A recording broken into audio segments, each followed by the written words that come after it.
Focal chord, standard properties of parabola. Semi-latus rectum of parabola is harmonic mean between segments of any focal chord of parabola. तो now focus करिए कि ये property है क्या है, याद क्या करना है, याद भी करना है और हम इसको एक्सप्लेन भी करेंगे और कैसे एक्सप्लेन करेंगे उससे समझना। ये मेरे पास लेट ये पैराबोला है, Y square equals to 4x, किसी के लिए भी वैलिड है, Y square equals to 4x ये पैराबोला है, ठीक है ना। सेमी लेटस रेक्टम, तो लेटस रेक्टम की लेंथ क्या होती है, 4a होती है। तो ये कोई भी फोकल कॉर्ड है, ये a,0 है, मेरे पास फोकस है, और अगर ये लेंथ r1 है और ये लेंथ r2 है तो इसका मतलब ये सेमी लेटस रेक्टम 2a होगा, और 2a इसका मतलब ये है कि harmonic mean of between the segment of any focal cord, harmonic mean. इसका मतलब ये होगा कि 1/r1 1/2a और 1/r2 ये किस में होंगे, एपी में होंगे। ये मतलब अगर 3 नंबर हार्मोनिक प्रोग्रेशन में होते हैं तो उनका जो रिवर्स रहता है वो कैसा रहता है कि वो रहता है हमारे पास एपी में होते हैं। तो मैं ऐसे कह सकता हूँ, ठीक है ना। और इसका मतलब ये हो जाएगा, हमें ये प्रॉपर्टी क्या है कि 1/a is equals to 1/r1 plus 1/r2, ठीक है ना। ये इन दोनों का अर्थमेटिक मीन है, ये प्रॉपर्टी है।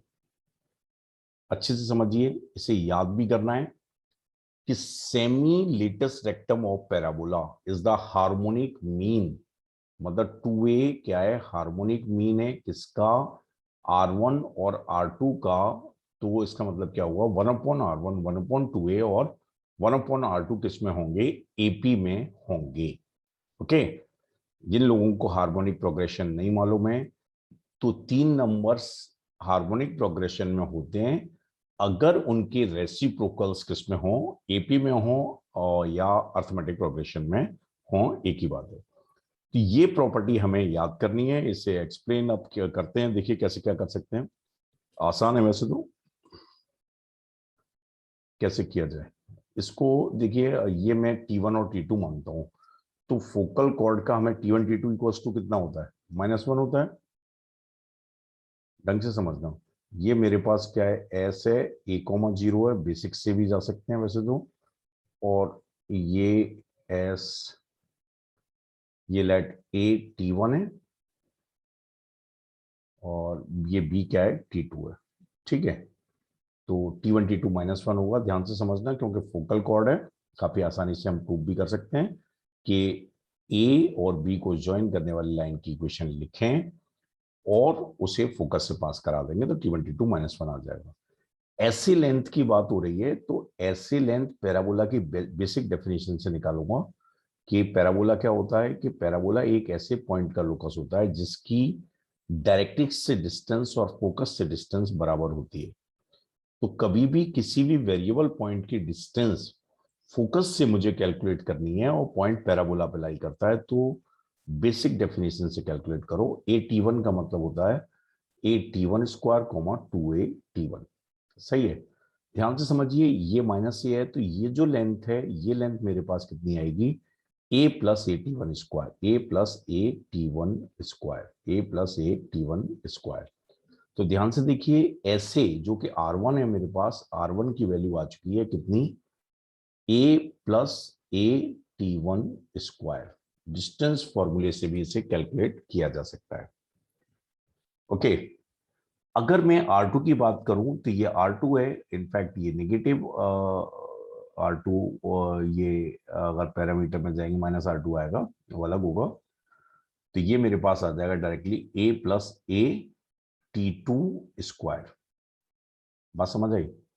अब मैंने क्या किया, T1 T2 -1 है, तो T1 T2 अगर -1 है तो मैं इसको थोड़ा सा सिंप्लीफाइड T1 के टर्म्स में ही अगर करना चाहूं तो T2 की जगह -1/T1, तो ये आ जाएगा a plus a T1 square upon T1 square, सही है।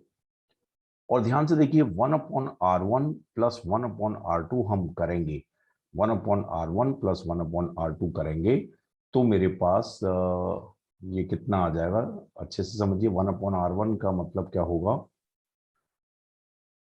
1/R1 का मतलब होगा 1/A1 प्लस T1 स्क्वायर,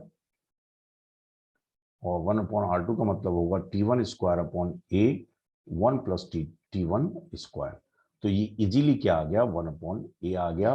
तो ये एक अप्रोच हुई मेरे पास कि हार्मोनिक मीन की कि सेमी 1/A, अगर ये लाइन सेगमेंट है, फोकल कॉर्ड के लाइन सेगमेंट्स की लेंथ R1 और R2 है, तो 1/R1 plus 1/R2 equals to होता है 1/A। ओके, तो यहां पर जिस तरह का जो यूज हुआ कि T1 T2 -1 होता है, ये काफी आसान है, पहले भी शो किया है कि T1 T2 -1 होता है, फोकल कॉर्ड है तो ठीक है। और मुझे लगता है इसमें कोई भी दिक्कत नहीं होनी चाहिए और ये समझ में आ गया होगा। ओके,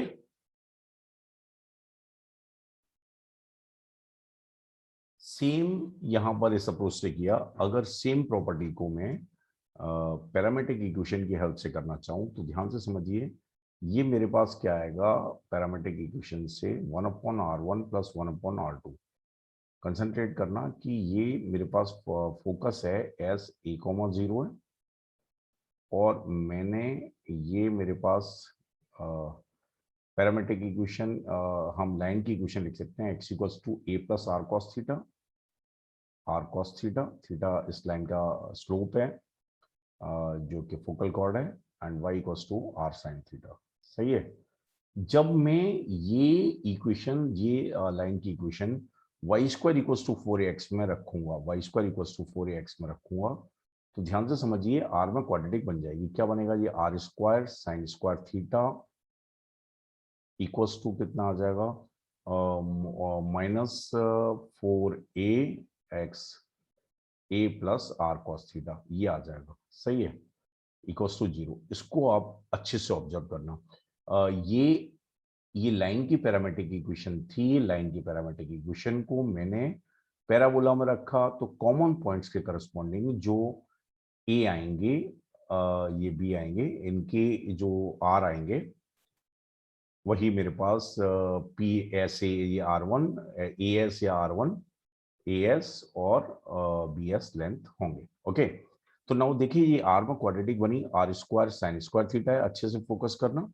आर का कोफिशिएंट कितना है मेरे पास, -4a cos थीटा, यहाँ पे काफी कुछ है सीखने का और उसको अच्छे से समझेंगे हम। -4a² equals to 0।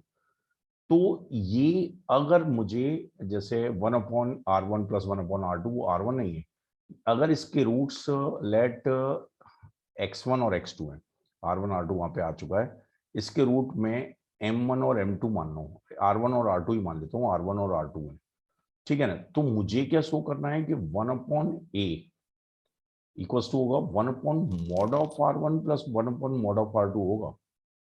इस बात को समझना, ये R1 और वहां पे R1 का मतलब वो लेंथ था, यहाँ पे R1 इसके रूट्स हैं, R1 और R2। तो ये मुझे क्या करना है, mod of R1 plus mod of R2 upon mod of R1 mod of R2, इसकी वैल्यू निकालनी है। इसको समझना अच्छे से, ये थोड़ा सा काम की बात है, क्योंकि अगर हम पैरामीट्रिक इक्वेशन में क्या जाते हैं, ऊपर की तरफ जाते हैं तो R पॉजिटिव होता है, और नीचे की तरफ जाते हैं तो R निगेटिव होता है, एक साइड में पॉजिटिव। तो ये जो ओपन होगा ये होगा R1 माइनस R2, और लाइक ये और ये -R1 R2 ऐसा कुछ आ जाएगा, ठीक है ना। तो देखिए प्रोडक्ट ऑफ रूट अगर R1 माइनस R2 आप निकालना चाहें तो ये कितना आएगा, √R1 प्लस R2 का होल स्क्वायर -4R1 R2, ये आ जाएगा R1 प्लस R2 का होल स्क्वायर -4R1 R2 और अपॉन -R1 R2, ये आना चाहिए। देखते हैं अगर कितना आता है, अच्छे से फोकस करना। ये मैंने मॉड का और पैरामीट्रिक इक्वेशन का अगर आइडिया है आपको तो ये आपके लिए काम का है। अप्रोच और पैरामीट्रिक इक्वेशन ऑफ लाइन और पैराबोला को हम कैसे सॉल्व कर रहे हैं, तो वो भी यहां से हमें समझ में आना चाहिए। तो प्रोडक्ट ऑफ रूट कितना होगा, सी वाई ए होगा। तो अपॉन में तो क्या लिख दिया मैंने, सी वाई ए का मतलब R1 R2 का मतलब आ गया ये minus 4a square upon sine square theta. तो 4a स्क्वायर और ऊपर आ गया साइन स्क्वायर थीटा। सही है, ढंग से समझना। और अंडर रूट में क्या आया, अंडर रूट में आ गया R1 प्लस R2 का होल स्क्वायर कितना आएगा, minus B by A. Minus B by A का मतलब क्या हो गया, 4a cos theta by sine square theta. सही है, इसका होल स्क्वायर। और माइनस 4R1 R2 का plus 4 means 16a square upon sine square theta. तो ये अब क्या होगा भाई, साइन की पावर 4 हम ले लेंगे और ये 16 आ गया, ये 1 आ जाएगा और 4a आ जाएगा। तो ये साइन स्क्वायर थीटा यहीं से गायब हो जाएगा और 4 बाहर आ जाएगा, 4a बाहर आएगा, तो 1/a बाहर आ जाएगा। ये काफी इंटरेस्टिंग है, लोग वह कंफ्यूज होते हैं कि कैसे किया जाए कैसे नहीं किया जाए। इसको सिंप्लीफाई करेंगे तो ये साइन पावर 4 आएगा, तो इधर आ जाएगा 16a स्क्वायर साइन की पावर कितना आ जाएगा, sine square theta, sine square theta आ जाएगा और 16a square cos square theta वो 1 बन जाएगा। 4a स्क्वायर बाहर आएगा और a आ जाएगा बाहर, और ये साइन स्क्वायर थीटा गायब हो जाएगा, 1/a आ जाएगा। ठीक है ना। तो नाउ ये देखिए, ये अप्रोच मैंने इसलिए बताई कि यहाँ पर ये जो मैंने लिया था पहले, जो लिया था कि ये R1 और R2, इसको ज्यादा अच्छा ये रहेगा ये लाइक, क्योंकि लेंथ ही है एस ए और एस बी, 1/SA और SB, ये मैग्नीट्यूड है, वहां पर वो अलग रूट्स थे। तो यहाँ पर ये जो लेंथ है, लेंथ वाइज है, SA और SB कहते तो ज्यादा बेटर था। वहां पर जो पैरामेट्रिक इक्वेशन के जो R होता है वो R है, ये लेंथ का मतलब मॉड ऑफ R1 और मॉड ऑफ R2 होगा।